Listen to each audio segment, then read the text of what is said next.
Whitney Cummings on the line. Okay, this is my question because I saw something on one of your podcasts and I really wanted to ask you about it. Please. Are the radio tours just hell for you? No, they're not. Have I said that on the podcast? Okay, so last week when they sent out the thing, hey, do you want to talk to Whitney? Yeah. And, you start doing the research and stuff. And I went through on YouTube and I was watching some of your different podcasts, the Good For You stuff.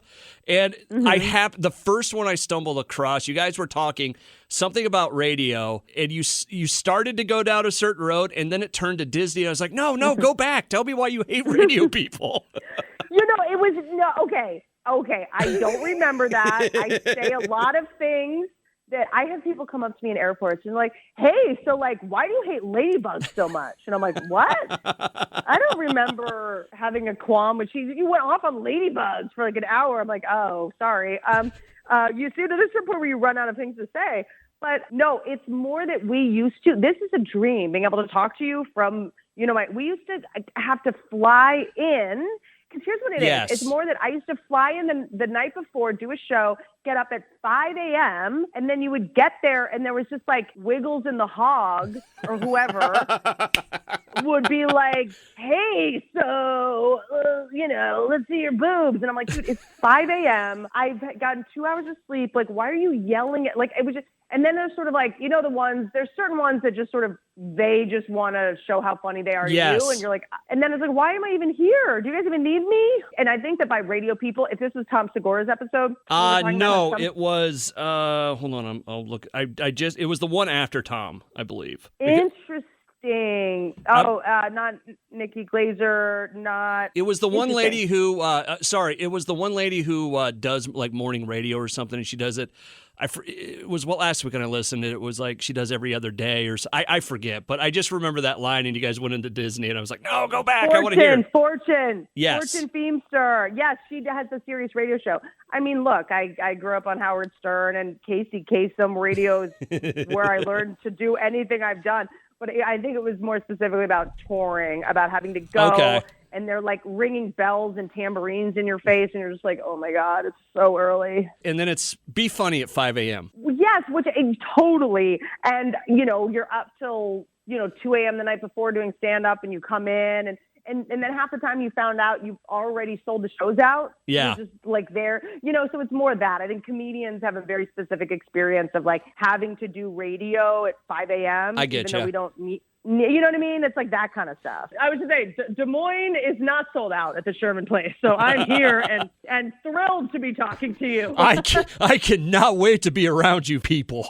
I love this now. But yeah, and I've also, I think I always forget to, like, sometimes we have to update our software, right? Like when I first started doing that, I was a kid. I was 25 and like, I didn't feel like I could make fun of them. I didn't feel like I could stand up for myself. But now it's like radio is more fun for me because I can just be like, okay, well, I'm calling Ronan Farrow or I'm tweeting about that or whatever. I can sort of like make jokes so that I don't feel like steamrolled or like too disrespected. I like the podcast stuff because you have a personality and you have a take. It's not just, hey, ask me about the hotel last night. Hey, what about the hotel last night? Oh my God, you want to, you have personality and can carry on a conversation. That's why I dug it so much. So thank you, dude. I mean, I was the last comedian to start a podcast. Like truly, I was like, everyone else is doing this. Like, I'm too busy being a guest on podcasts. I don't have time to do my own. Like. We call it jury duty, doing other comedians' podcasts. It's really? Just a matter of time. Yeah, you can keep bumping it for as long as you can, but you're going to have to do it at some point. And I would go on their shows, and I was like, I could never do a podcast. And then I see all my friends just blathering on about nothing and saying things that are factually totally inaccurate. I'm like, well, I can do that. I can do this. I can do that. That's fine. I can do that. One of the other ones you started out, you just told one of your friends to go Google it. And I was like, that's such a great line. I did. Oh my God. I'm a monster. No, but you have a take and you have a personality. That's what's cool about it, Whitney. It drives me nuts when people ask me a question that they could Google. It drives me insane. I'm like, your phone is in your hand. Why are you asking me this? Just, by the time you asked me, you could have Googled it. I know, right? It is like that sometimes. Or when they say something so stupid, you're like, really? How did you get to this point in your life and not go down that road. How did we How get have here? you made it this far? How do you feed yourself? Yes, I have a lot of those, but yeah, and on the podcast, it's I change my mind all the time. And people have started to be like, Whitney, your point of view kind of changed on that. I'm like, yeah, and it will change again. My whole thing is when I get new information, I will change my mind according to it, where I feel like we're in a little bit of a cultural habit now where when you get new information, you just dig your heels in more about what you thought before. You know what I mean? It's just like change your mind every now and then if you should. I like the you guys were, and I forget which one it was. You guys were talking about the cancel culture stuff, and I love the idea of you're basically painting yourself into a corner later in life. I'm not going to use the language you use, but it was a very good and thanks for the laugh there. I appreciate it. That was I mean, and here's my biggest question. Yeah. So everyone's talking about cancel culture. You can't say this, you can't say that. I disagree. It's just say it smart and be thoughtful and whatever. I think comedy fans are smart and they want to hear about taboo topics. They want to hear about things they're not allowed to talk about at work or around their kids or whatever. But my question is like, what could get me canceled like accidentally in Des Moines? Like, cause I was on stage in Boston like a year and a half ago and I'm still like have nightmares about it, doing a bit about how Patriots fans, like the guys always wearing jerseys, they think they're going to be drafted. And I said the Boston Patriots. Oh, I've done that before. I accidentally said Yankee Field when I meant Yankee Stadium. And everybody was like, what? How dare you? It's no. And then I was talking to Ohio because I'm going to be in Ohio. And I was like, okay, what's the thing? And they were like, oh yeah, Ohio State. That's sacred. And then I was like, oh yeah. And I could wear like a red shirt. And they were like, red? It's scarlet. Oh, yeah. And I was like, okay, I would have made that mistake that I still don't agree with, but I will say scarlet if I have to. Get you canceled around here, make fun of bicyclists on the road, Matt Campbell.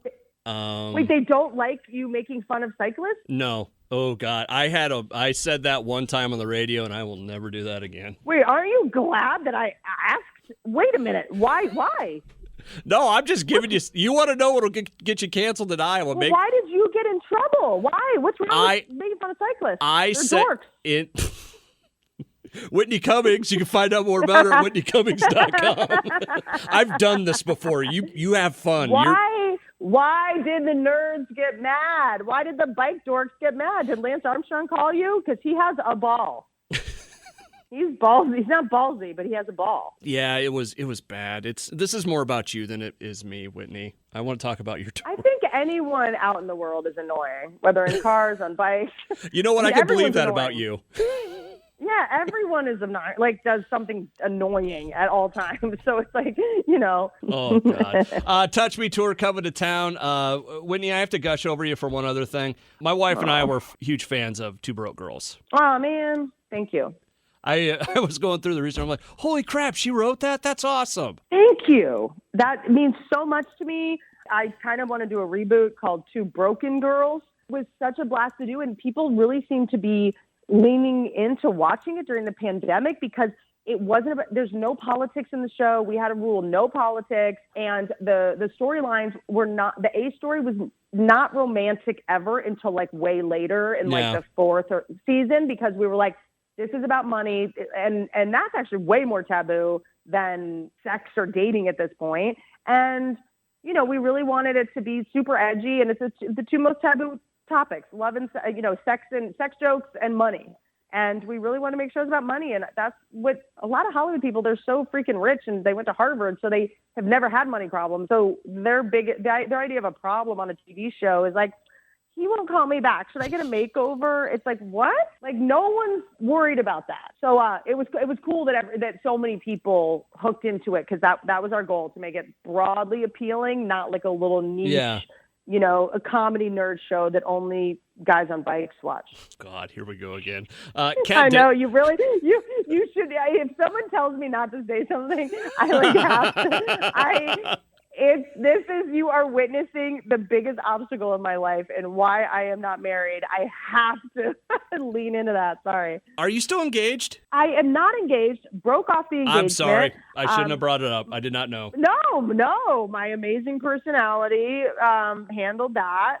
I will walk away. I'm like one of those people, I will leave a relationship over the smallest thing. No. I'm like, and I'll never, I refuse to have any kind of like obligatory, it's just not fair to anyone. And so like, I'm the person, when you like hear on the news or like see on Facebook or something that like a couple got divorced, or in your family, maybe like she was 78 and he was 80 and they got a divorce. And you're like, who would do that? I'm like, me. I'm that person. I'm the person that at 78 would be like, I'm not giving you the best years of my life if you can't figure out how to auto order the Centrum Silver. Like I will leave at any moment. Yeah, I had a whole line of questioning, but I'm just not going down that direction now. No, I have nothing is off limits.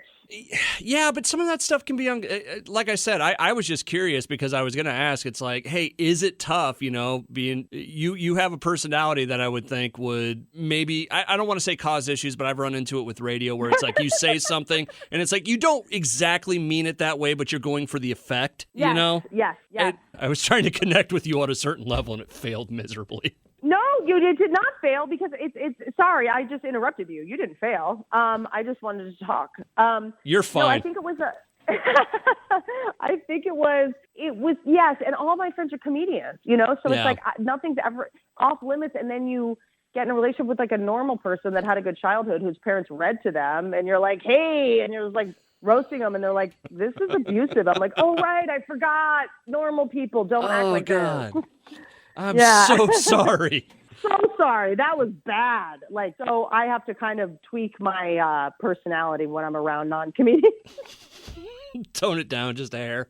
Yeah, it's a bummer. Like, I'm like, I can't hang out with comedians this much. I sort of lose perspective on what's appropriate. And then being in my house for last year, I need to relearn all social behaviors. Oh, God. I bet the bikers can help me with that because they're usually pretty socially adept. Remember the guy in D.C. that screamed at those kids, that biker guy? I just think of him. Remember him? There was a video of him like pushing kids into a wall. The one I think of is there's a TikToker, and I can't remember what his name is, and it pops up, but he rides in downtown New York just screaming at people. They'll be like walking out of the bike lane, and he'll be like, you so it's like, Jesus, dude, calm down. Why are you so mad all the time? That person seems cool. Is that person single? I'm single. I'm available. Can you just scream at me for 45 minutes? Perfect. That's love. There you go. Touch Me Tour coming to Des Moines October 15th. Whitney, wish you all the best. And this was very fun. I appreciate the time. What a blast.